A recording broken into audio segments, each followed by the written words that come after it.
We begin this episode with Peter Parker waking up as usual and going about his daily morning routine. Except for the fact that he now has like 4 new arms that grew out of his body. He gets freaked out and causes some commotion that Aunt May notices, and it results in her trying to check on Peter. He tries to stop her from barging in, but she does it anyway. She is not freaked out by his new hands, and is in fact taking things in like it is normal. Her head also happens to be replaced with a spider head, so the whole thing is just messed up, and Peter continues to freak out. Suddenly, Iron Fist barges in through the wall and punches Peter Parker so hard that he is launched outside his room in the dream, and the real Peter Parker jolts up after being asleep during class. Peter tries to explain to Iron Fist his weird dream, but he is surprised to find out that Iron Fist already knows about the details and that he was in fact inside his dream trying to wake him up. He then shows Peter how the whole class, even the teacher, is sleeping, and tells him that it is the work of some villain for sure.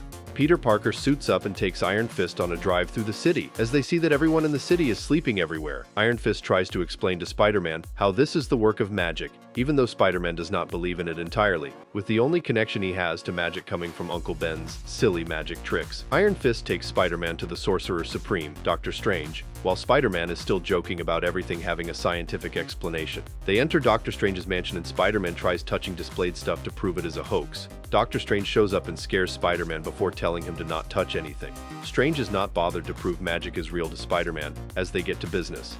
He explains to both the heroes that a demon by the name of Nightmare has found his way to Earth and has put everyone to eternal sleep and feed off their endless nightmares. Spider-Man is still not convinced anything is magic, so Strange tells him to shut up and keep an open mind as he suits up for their mission to take down Nightmare. Strange takes both Spider-Man and Iron Fist to the Dream Realm, while Spider-Man is completely befuddled like an absolute moron. Spider-Man sees White Tiger and the other members of his SHIELD squad going through their own personal nightmares. He tries to help them, but Strange tells him that it is useless to do so at the time. Suddenly, Nightmare shows up on a horse and attacks the 3 heroes. Strange does his best, but Nightmare brushes off all his attacks like they mean nothing. Spider-Man tries his luck, but he realizes that he can't do shit. Nightmare attacks again, and Strange tells Spider-Man to stay focused and fall into Nightmare's illusion traps as he tries to separate them.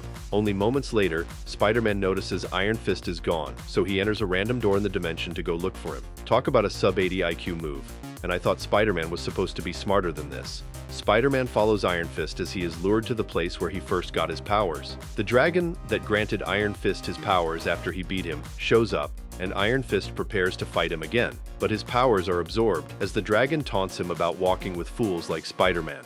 Spider-Man tries to snap Iron Fist back to reality, but the dragon traps him in a cage. The dragon decides to taunt Iron Fist further about him not deserving his powers, and Iron Fist somehow always believed he was not worthy. Spider-Man tries to intervene one more time, but ultimately gets kicked out of Iron Fist's nightmare and back to Dr. Strange. Dr. Strange is still fighting Nightmare, but Nightmare manages to get in his head and weaken him, turning him into nothing more than a phony street magician.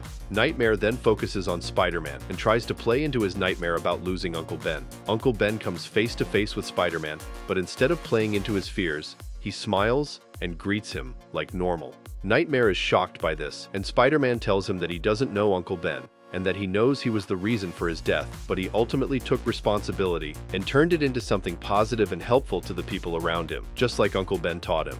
This whole interaction weakens Nightmare long enough for Dr. Strange to regain his powers and join Spider-Man in the fight.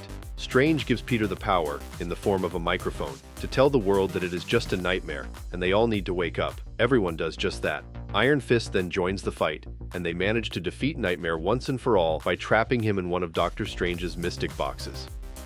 The next episode starts with Spider-Man swinging to the scene of a crime as people rush away screaming. He talks about his week being stressful with all these villains attacking him, and now he has to deal with Juggernaut attempting to steal a bank. Spider-Man tries to fight Juggernaut, but things are proving to be difficult, and if that wasn't enough, Luke Cage calls him in the middle of the fight to remind him of the science fair and the project that they need to work on together while he is getting the shit beat out of him by Juggernaut. Later in the day, Peter Parker returns back home after Juggernaut presumably escaped, or rather Spider-Man messed up and gave the chance to escape, because he is a dumbass in this show as usual. Luke Cage calls Peter to see if he has everything ready so that they could start on their project. Peter then tells him to meet up at the school so they could work together. He swings to the school but comes across Juggernaut once again and has to deal with him. Meanwhile, everyone is showing their really cool science projects while Luke Cage is frustrated because apparently he is not even half the hero Spider-Man is. Peter Parker, however, arrives at school after Juggernaut escapes again. Luke Cage berates him for not being prepared. Peter promises him that they will make something great.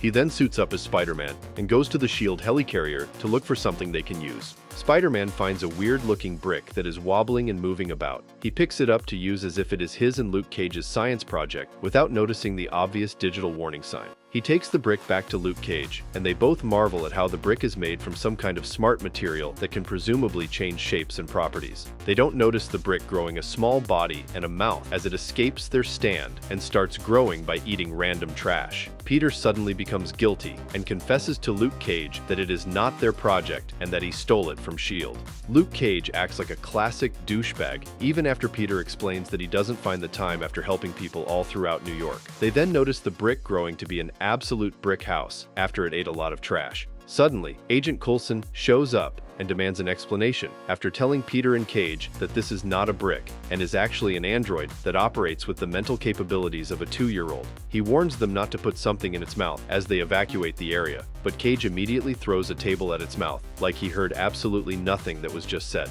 The android eats Coulson and shits him out naked. The android goes out into the world and keeps eating more objects to grow further. The S.H.I.E.L.D. crew suits up to try and stop it. Spider-Man distracts the android from eating a whole train full of people. Juggernaut suddenly jumps out of the train to fight Spider-Man, but angers the android enough to eat him up and shit him naked as well. Spider-Man knocks out Juggernaut before shifting focus back on the now angry android. Luke Cage finally assumes some responsibility for this shit, and the team works together to finally stop the android. They realize that the ice from White Tiger's science project shrinks him back. Spider-Man and Luke Cage go back to the machine while the rest of the team distracts the android. Luke Cage outfits Spider-Man with the cold tanks from White Tiger's project, and he goes out there to freeze the android. He gets swallowed by the android and uses the machine to shrink him back to normal from the inside.